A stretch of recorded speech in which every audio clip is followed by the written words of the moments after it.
biasa memang di negeri ini, yang bikin ijazah dituduh palsu, yang benar malah dilaporkan. Dan sekarang ketika mantan Presiden Jokowi mulai menunjukkan taringnya, yang bersembunyi di balik narasi fitnah mulai gelagapan. Lucunya lagi, Roy Suryo, yang biasanya sok tahu soal segala rupa dari candi sampai caption, kali ini malah bicara soal keberanian. Padahal yang paling ketakutan justru dia sendiri. Jadi begini, hari ini bukan soal siapa paling lantang, tapi siapa paling konsisten.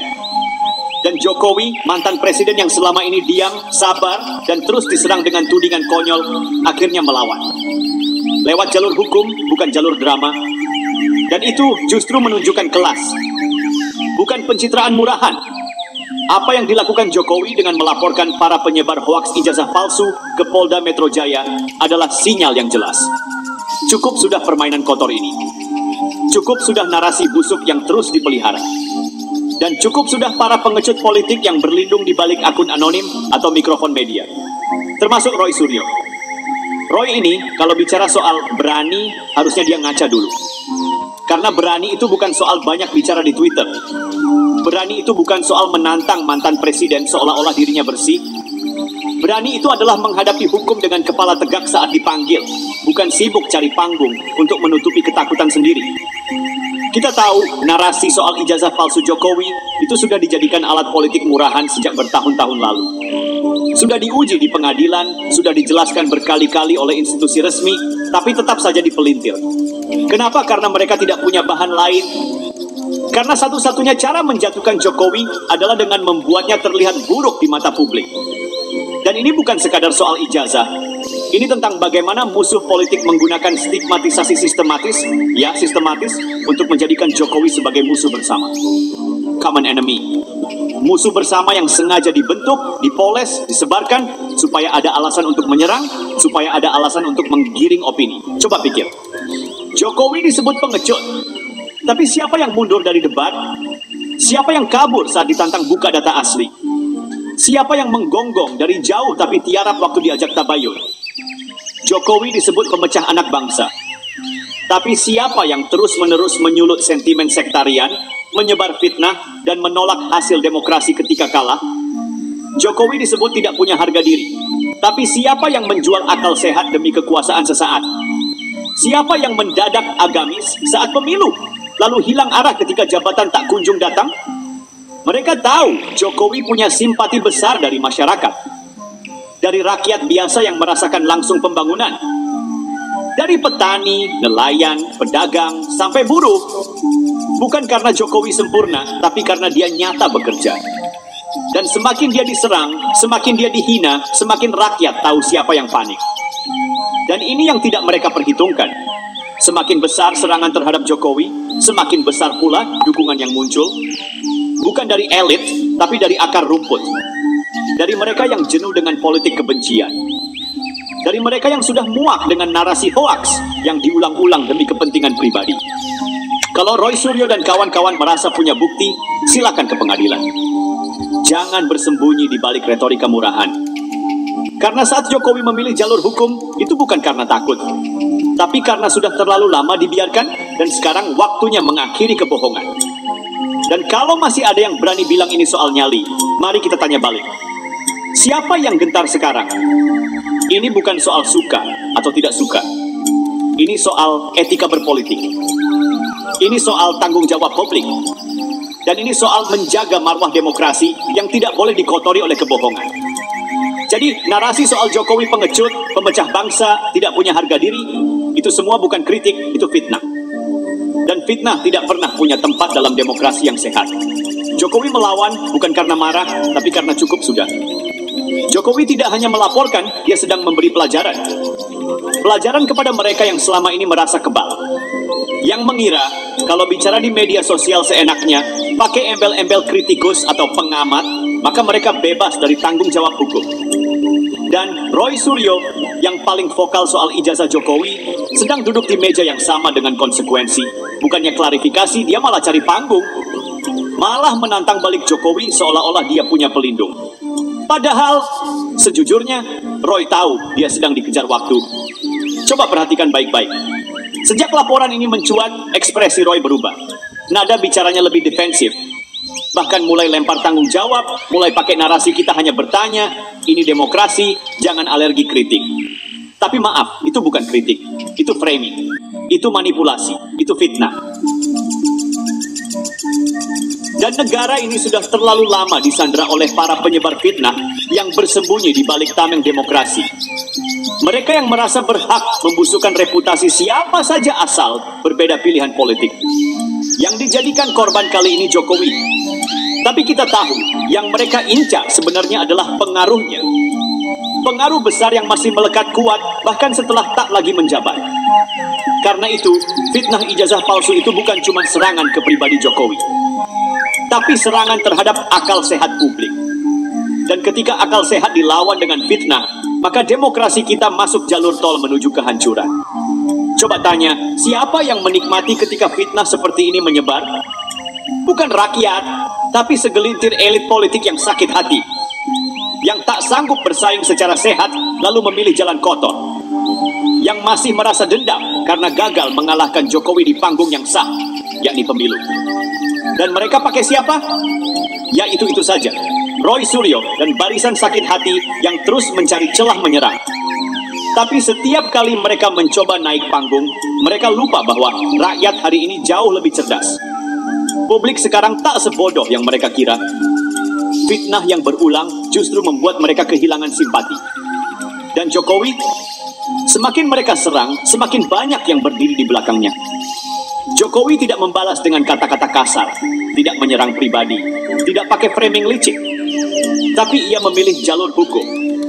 Karena negara hukum tidak boleh dikuasai oleh kebisingan opini yang kosong bukti. Ini adalah panggilan bagi para political hoaxer. Jika kalian masih terus main-main dengan fitnah, maka bersiaplah menghadapi konsekuensi hukum. Dan jika Roy Suryo merasa dirinya paling tahu soal hukum, silakan tunjukkan itu di pengadilan. Jangan di depan kamera. Jangan pakai gaya-gaya pahlawan kesiangan. Ini lebih dari sekadar membela Jokowi. Ini soal melawan cara berpolitik yang busuk, yang menghalalkan fitnah demi kepentingan sempit. Dan jika hari ini Jokowi melawan, maka kita harus sadar, ini bukan hanya tentang dirinya, tapi tentang kita semua yang tidak ingin demokrasi ini berubah jadi pasar gelap kebohongan. Dan kepada mereka yang bersembunyi di balik Roy Suryo, sebaiknya waspada. Jika kalian pikir fitnah itu senjata, maka bersiaplah, hukum adalah pelurunya. Kita lanjut. Sekarang, tarik napas dulu, karena yang kita hadapi bukan cuma Roy Suryo. Roy itu cuma alat. Yang lebih penting dibongkar adalah siapa yang menggunakan alat itu. Karena fitnah besar seperti ijazah palsu bukan kerjaan orang iseng. Itu bukan kerja solo player. Itu kerja sistematis, terstruktur, masif, dan sangat mungkin disponsori. Lawan politik Jokowi ini memang tidak pernah benar-benar berhenti. Mereka cuma berganti topeng. Dulu serangannya soal otoritarianisme, lalu dinasti politik, lalu presiden 3 periode, sekarang mereka ubah jadi ijazah palsu. Besok bisa jadi soal sepatu, atau siapa tahu makanan favorit Jokowi. Absurd, memang, tapi ini nyata. Kenapa? Karena mereka tidak punya bahan. Karena mereka kehabisan amunisi. Dan ketika tak bisa menang lewat gagasan, maka yang mereka lakukan adalah menyerang reputasi. Dan ingat baik-baik, reputasi Jokowi adalah aset politik yang paling menakutkan bagi lawan-lawannya. Karena keduanya mewakili stabilitas. Keduanya menjadi simbol keberlanjutan. Dan bagi oposisi yang sudah frustasi dan kehabisan skenario, ini bahaya besar. Gibran bukan hanya anak Jokowi, dia juga figur muda yang disukai massa. Apalagi generasi milenial dan Gen Z. Dan ini momok buat mereka. Mereka tahu kalau Gibran stabil di kekuasaan 5 tahun ke depan, maka jaringan politik Jokowi tidak mati. Maka poros kekuatan Jokowi akan tetap hidup. Dan di situ harapan mereka untuk revans politik akan terkubur total. Makanya mereka panik. Makanya mereka beringas. Mereka pikir, dengan menyerang Jokowi maka kepercayaan publik akan luntur. Padahal kebalikannya. Semakin sering mereka memfitnah, semakin banyak masyarakat membandingkan. Mana yang kerja, mana yang cuma nyinyir, mana yang bikin jalan, mana yang bikin rumor, mana yang selesaikan konflik Papua, mana yang suka bersembunyi di Twitter. Dan jawabannya jelas. Rakyat tidak butuh drama. Rakyat butuh kerja. Itulah kenapa setiap serangan ke Jokowi tidak pernah membuahkan hasil.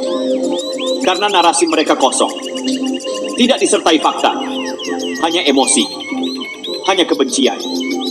Roy, Kalau benar mau jadi penegak kebenaran, datangi Polda. Hadapi laporan. Bawa bukti, jangan bawa retorika. Kalau benar bicara soal ijazah palsu, kenapa tidak dari dulu? Kenapa sekarang setelah Jokowi tak lagi menjabat? Kenapa tunggu saat Gibran jadi wakil presiden terpilih? Karena ini bukan soal kejujuran. Ini murni soal kepanikan. Dan kalau Roy masih merasa punya harga diri sebagai mantan pejabat, sebaiknya berhenti jadi perpanjangan tangan dari pihak-pihak yang takut Jokowi bangkit kembali. Karena yang dilawan sekarang bukan cuma Jokowi, tapi satu gelombang publik yang sudah muak pada politik adu domba. Kita harus bicara apa adanya. Ini bukan sekadar hoax ijazah. Ini bukan cuma Roy Suryo. Ini adalah perang narasi yang sedang digencarkan untuk melemahkan basis Jokowi. Karena itu, publik harus diajak berpikir waras. Harus diajak melihat bahwa demokrasi tidak bisa dijalankan dengan semangat membunuh karakter. Kalau itu terus dibiarkan, maka jangan salahkan kalau rakyat suatu saat tidak lagi percaya pada siapapun selain diri mereka sendiri. Dan itu jauh lebih berbahaya daripada semua tuduhan yang pernah dilemparkan ke Jokowi. Jadi mari kita buka lebih dalam lagi, biar rakyat tahu siapa yang sebenarnya sedang main api di balik fitnah-fitnah ini. Karena ini bukan lagi soal ijazah, bukan lagi soal keabsahan dokumen. Ini adalah soal kekuasaan, ketakutan, dan kendali narasi. Dan di balik itu semua, ada satu aroma busuk yang semakin menyengat. Kepentingan asing. Iya, asing. Yang selama ini diam, tapi selalu ikut bersuara. Kalau proyek-proyek strategis Indonesia mulai mengancam dominasi ekonomi global mereka. Dan siapa yang jadi momok? Siapa yang mereka anggap berbahaya? Jokowi. Karena Jokowi berani melepaskan Indonesia dari ketergantungan. Karena Jokowi berani bilang tidak pada IMF, World Bank, dan kekuatan neokolonialisme. Karena Jokowi bikin IKN yang tak berbasis utang luar negeri. Karena Jokowi bangun hilirisasi yang bikin negara-negara Eropa megap-megap kehilangan bahan mentah gratisan. Coba pikir, kenapa fitnah ijazah muncul pas Jokowi pensiun? Kenapa justru makin keras saat Gibran naik? Karena bagi mereka Jokowi tidak boleh punya legacy. Jokowi tidak boleh dikenang sebagai pemimpin berhasil. Jokowi harus dipreteli citranya biar bangsa ini ragu, biar sejarah ini kabur, biar proyek hilirisasi ini bisa dikacaukan. Dan disinilah kita sadar, fitnah ijazah bukan cuma soal politik dalam negeri. Ini soal pertarungan geopolitik. Siapa di balik tirai fitnah ini? Ada kelompok yang trauma 10 tahun gagal berkuasa. Ada mantan pejabat yang ingin comeback tapi tak punya panggung. Ada ormas-ormas yang kehilangan kucuran dana karena Jokowi rapikan anggaran. Dan jangan lupa, ada segelintir buzzer tua yang cari cuan dari fitnah, hoax, dan narasi benci. Roy Suryo itu bukan mastermind. Dia pion. Yang kasih narasi, kasih briefing, kasih skrip, itu bukan orang biasa. Itu elit politik sakit hati. Yang tak rela kekuasaan berpindah ke generasi baru, ke tangan Gibran yang masih segar dan dicintai publik muda. Kenapa harus waspada? Karena mereka akan terus menyerang. Hari ini ijazah. Besok mungkin klaim Jokowi anggota orde tersembunyi. Lusa mungkin Gibran disebut anak alien. Dan publik akan terus dibombardir dengan omong kosong yang dibungkus kata-kata serius. Itulah senjata utama politik pasca kebenaran, post-truth. Ulangi kebohongan 1000 kali, biarkan viral, lalu tunggu sampai publik kebingungan. Dan kalau publik sudah bingung, itulah saat para dalang mengambil alih wacana. Tapi mereka salah target. Karena Jokowi bukan tipe pemimpin yang kabur dari fitnah, dia lawan, dia laporkan. Dan dengan itu dia ajarkan satu hal, bahwa demokrasi bukan tempat main fitnah. Kalau fitnah jadi senjata, maka demokrasi akan hancur bukan oleh senjata militer, tapi oleh mulut kotor dan jari yang ringan mengetik kebohongan. Kesimpulan sementara, fitnah ijazah palsu adalah proyek sistematis. Roy Suryo cuma aktor figuran. Ada kekuatan politik dalam dan luar negeri yang ingin menghapus legasi Jokowi. Gibran adalah ancaman masa depan bagi elit tua karena ia melanjutkan visi ayahnya. Rakyat harus waspada karena setiap narasi yang disebar punya agenda tersembunyi. Sekarang mari kita buka permainan kelas kakapnya. Karena kalau bicara tentang Jokowi, kita tidak lagi bicara tokoh politik lokal. Kita sedang bicara tentang figur sentral tatanan baru Asia Tenggara. Kita bicara tentang pemimpin yang berhasil mendobrak sistem global yang selama ini merugikan negara-negara berkembang. Dan Itulah masalahnya, karena sejak Jokowi memulai hilirisasi, menolak Freeport sepenuhnya dikuasai asing, menantang mafia migas, hingga menciptakan poros kerjasama global yang tidak sepenuhnya tunduk pada Barat. Saat itulah tanda merah ditempel di dahinya. Dia terlalu mandiri untuk didiamkan. Lalu siapa yang merasa rugi? Lembaga think tank asing yang kehilangan pengaruh di istana. Investor besar dari negara-negara industri yang terganggu karena bahan mentah tak lagi bisa diangkut bebas. Organisasi internasional yang frustasi karena rekomendasi mereka tidak lagi ditelan mentah-mentah. Lalu siapa yang mereka temui? Politikus lokal yang kalah pemilu, LSM yang kehilangan funding, media tertentu yang ingin eksis dan jadi alat kampanye. Dan tentu saja, para mantan pejabat dan aktivis tua yang kebelet panggung. Maka lahirlah konsorsium baru. Konsorsium sakit hati dan asik. Keduanya sepakat, kita hajar Jokowi. Biar warisannya runtuh, biar Gibran tidak punya landasan kuat, dan biar publik Indonesia lelah dengan narasi pembangunan. Kenapa mereka takut pada Gibran? Karena Gibran muda. Gibran tidak bisa dikendalikan elit lama. Gibran tahu permainan mereka, tapi tidak terlibat di masa lalu. Gibran dianggap ancaman karena ia simbol keberlanjutan Jokowi. Bukan karena dinasti, tapi karena keberlanjutan jalur nasionalisme modern.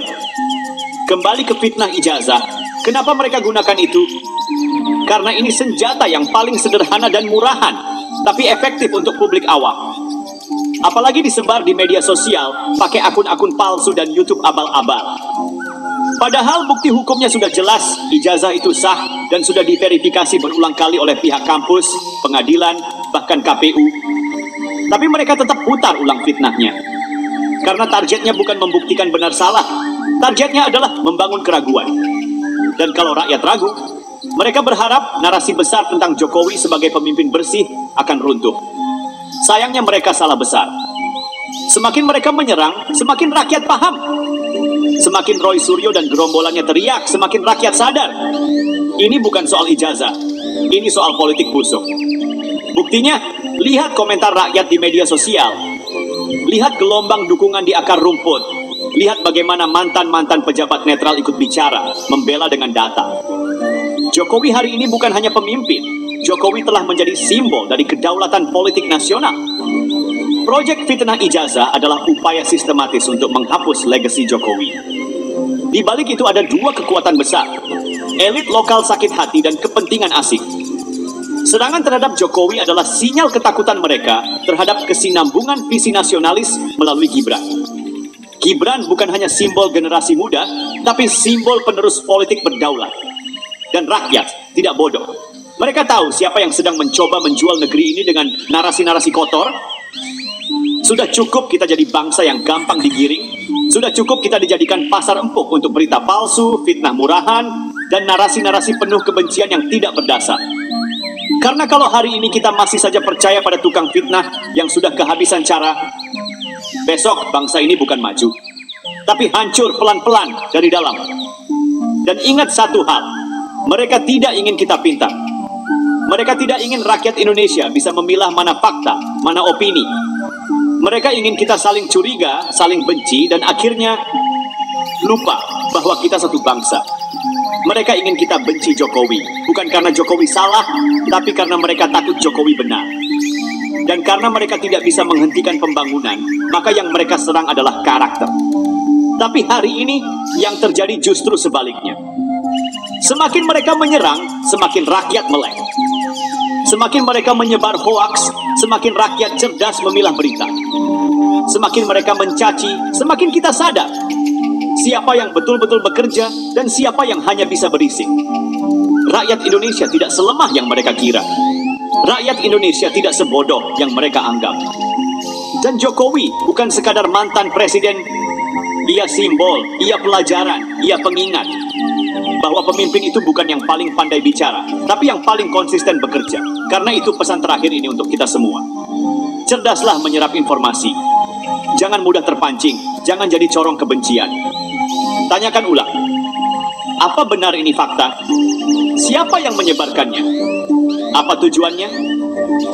Kalau ragu, diam lebih bijak daripada ikut menyebar dusta. Karena kalau rakyatnya waras, maka demokrasi akan sehat. Dan kalau demokrasi sehat, Tak ada satupun fitnah yang bisa menjatuhkan pemimpin yang benar-benar bekerja. Tetap jaga nalar, tetap jaga akal sehat. Dan ingat, fitnah bisa diproduksi, tapi nurani tak bisa dibohongi.